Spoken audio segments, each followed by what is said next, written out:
I'm Aaron Fish and I'm a chef. And today we're talking about Orange Gochugaru Chile blends.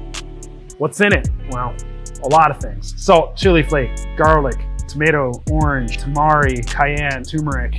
It's like an all-around kind of sweet heat blend. It adds like a full spectrum of flavor experience to any dish. I mean, it's bright.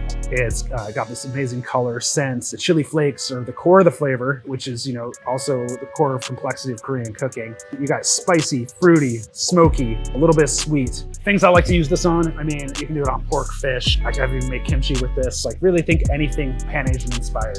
You want to put on some fried rice? Do it. You want to put it on some pork belly? Do it. You want to put it on some shrimp? Do it. What I love about it as well is just the accessibility. Sysco app, you place your order, and bam, it's right there. It's easy to access. No matter what you put this on, it's going to be delicious. I'm Aaron Fish, and I'm a chef.